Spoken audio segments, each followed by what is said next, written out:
Educação e tecnologia pra transformar. Inclusão, diálogo e equidade no ar. Porque aprender é direito de todos sem exceção. Conhecimento que conecta. Olá, sejam todos muito bem-vindos a mais um Mergulho Profundo. Eu sou a sua apresentadora e, tô super animada para a nossa investigação de hoje. Olá a todos, eu sou o especialista convidado e olha, o material que a gente tem hoje é simplesmente transformador.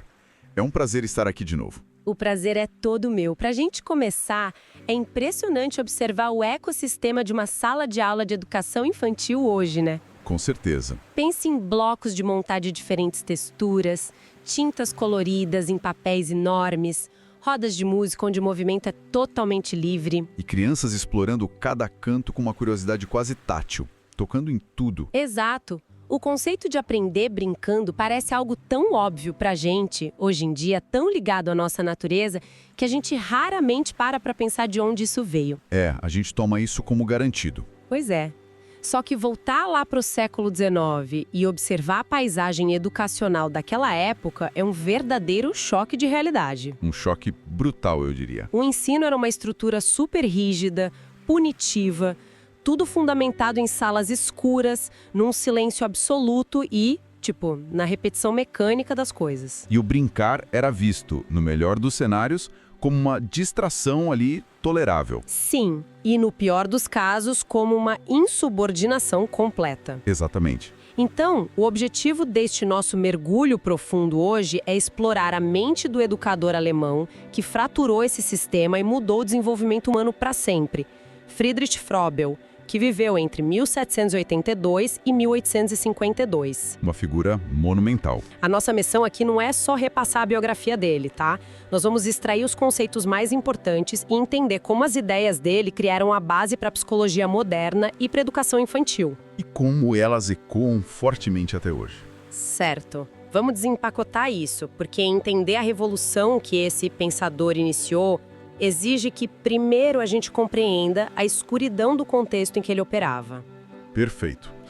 Para mensurar o impacto dessa ruptura, a gente precisa visualizar o que significava ser criança na Prússia do século XIX. Uma época bem complicada. Muito. A sociedade industrial estava em expansão total e essa mentalidade de fábrica contaminava tudo, inclusive a pedagogia. Tratavam a escola como uma linha de montagem, né? Exatamente. A premissa era que a criança era essencialmente um adulto em miniatura, só que um adulto imperfeito, irracional, portador de vontades que precisavam ser domadas rápido. A infância era tratada quase como um defeito temporário que precisava ser consertado. Sim, a escola queria apagar os traços infantis para inserir aquele indivíduo logo na engrenagem produtiva. Não tinha espaço para o lúdico, porque brincar não gerava resultados mensuráveis ali na hora. E é aí que entra a genialidade do Froebel, porque ele teve a coragem de parar essa linha de montagem. Ele parou, observou o comportamento infantil com um rigor absurdo e postulou o impensável para a época. Ele disse que a infância tem uma estrutura própria, uma mecânica cognitiva singular. Ele deu dignidade para uma fase da vida que era vista só como um rascunho indesejado. E isso é um ponto de destaque fenomenal. Com certeza. Ele foi um dos primeiros a enxergar a primeira infância não apenas como uma fase de transição. Exato, mas como um período de importância decisiva na formação das pessoas. O que é fascinante aqui é a capacidade de abstração que ele demonstrou. Se a gente pensar bem, hoje a neurociência usa ressonância magnética para provar que a plasticidade cerebral atinge o pico nos primeiros anos de vida. Hoje a gente tem a tecnologia para ver a sinapse se formando. Isso. A gente vê as raízes do desenvolvimento cognitivo e emocional se fixando nessa janela. Mas o Froebel não tinha mapeamento cerebral. Zero tecnologia. Ele deduziu toda essa complexidade neurológica através de observação empírica. Ele sistematizou a ideia de que a fundação da psique humana é construída ali. O trauma, a criatividade, a sociabilidade do adulto. Tudo isso reflete a qualidade da primeira infância. Ele atuou como um verdadeiro precursor da psicologia moderna, muito antes da disciplina existir formalmente. Essa percepção é pesada, porque muda o nível de responsabilidade. Se a primeira infância constrói as fundações do cérebro, As ferramentas usadas não podem ser negligenciadas. De jeito nenhum. Aqui é onde a coisa fica realmente interessante, porque a solução dele contrariava toda a lógica da época. Ele estabeleceu que as brincadeiras são o primeiro recurso no caminho da aprendizagem. E isso gerou muita resistência. Imagino. Para eles, colocar crianças para brincar seria perda de tempo. Como o lúdico funciona na prática como uma ferramenta de aprendizado. É fundamental esclarecer que isso não significa apenas deixar as crianças soltas no caos. Claro. O trabalho dele define o significado funcional do jogo e do brinquedo. Para o Froebel, a atividade lúdica não é uma pausa no trabalho mental, sabe? É o próprio trabalho mental. Exato. Ele mapeou a relação entre o manuseio de objetos e o desenvolvimento sensório-motor. Imagina uma criança empilhando blocos de madeira. Parece só um passatempo para quem olha de longe. Mas funcionalmente, ao tentar equilibrar um cubo sobre uma esfera, o sistema nervoso central está calculando a gravidade, desenvolvendo motricidade fina. Lidando com a frustração quando a torre cai. Perfeitamente. O jogo é uma ginástica para o cérebro em formação. Isso mostra um pragmatismo impressionante. Ele não ficou só na teoria. Ele efetivamente inventou métodos e brinquedos específicos. Os famosos dons de Froebel. Sim, brinquedos criados para aperfeiçoar essas habilidades. Não era jogar gravetos no chão, mas fornecer ferramentas geométricas para a mente operar como um laboratório. Ele compreendeu que a cognição infantil opera de forma concreta primeiro. Para entender frações ou geometria no futuro, a criança primeiro precisa sentir as arestas de um triângulo de madeira com as próprias mãos. O brinquedo elevado ao status de instrumento científico? Exatamente. A teoria da primeira infância precisava desses dispositivos práticos para dar vazão à necessidade inata da criança de tocar o ambiente. Só que essa abordagem exploratória bate de frente com o ensino tradicional, né? Onde o professor é o dono do conhecimento e decide o ritmo de tudo. Uma via de mão única. Isso. E aí as ideias de Froebel trazem uma quebra de paradigma, propondo o conceito de aprender a aprender. Ele defendia uma educação sem imposições às crianças. O que era extremamente radical. Muito radical. Uma educação que repudia o conhecimento forçado. Mas como garantir que o aprendizado aconteça sem impor uma estrutura e um cronograma? Se conectarmos isso ao cenário geral do desenvolvimento humano, a falta de imposições é muito lógica. A teoria do Froebel entende que as crianças passam por diferentes estágios de capacidade de aprendizado. Relacionados à maturação do sistema nervoso? Exato.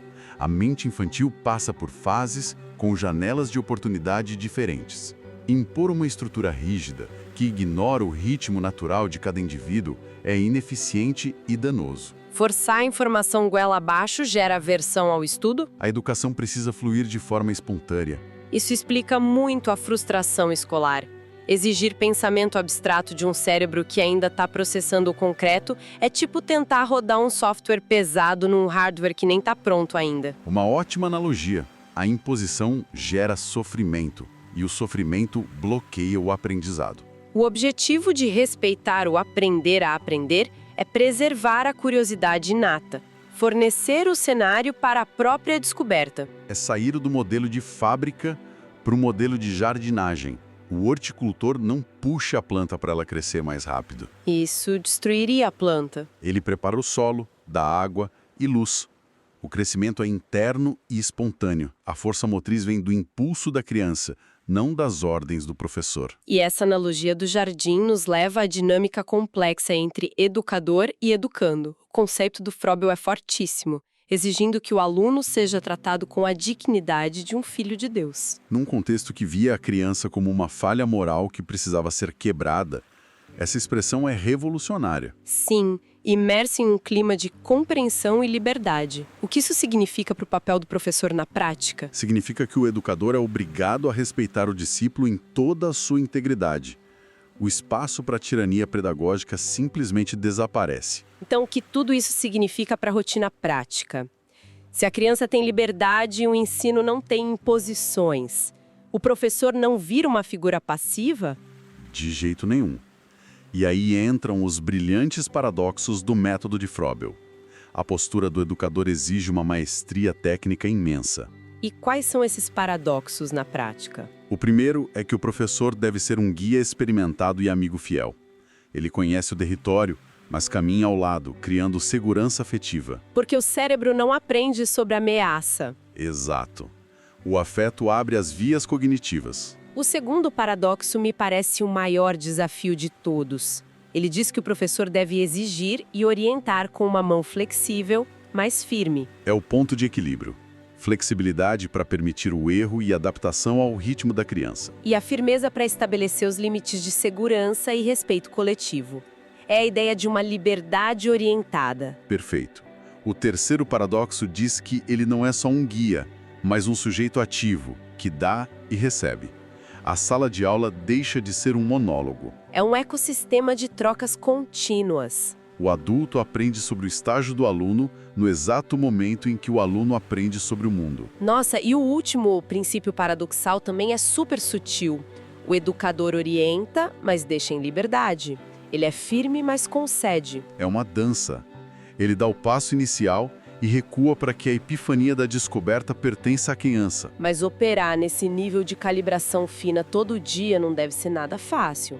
Tem uma condição final para isso funcionar, certo? Tem. Uma condição inegociável.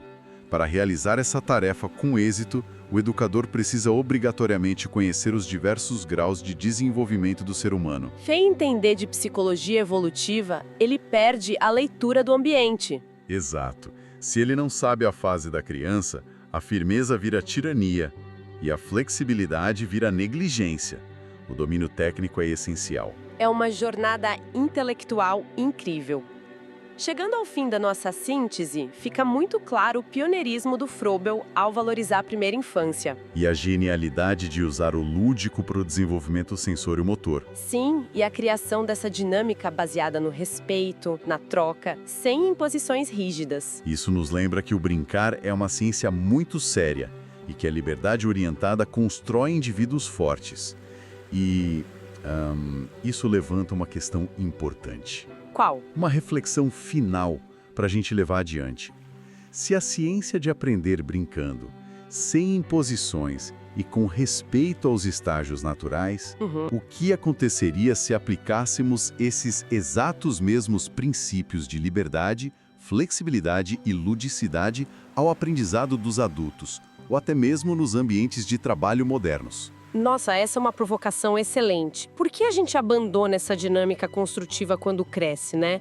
Fica o convite para quem nos ouve pensar em como seriam nossos ambientes de criação se resgatássemos aquela curiosidade tátil. Seria revolucionário de novo. Com certeza, o aprendizado e a curiosidade nunca deveriam deixar de fluir de forma espontânea. Agradecemos a todos pela companhia em mais esta jornada de conhecimento. Foi excelente. Um abraço e até a próxima. Até a nossa próxima exploração.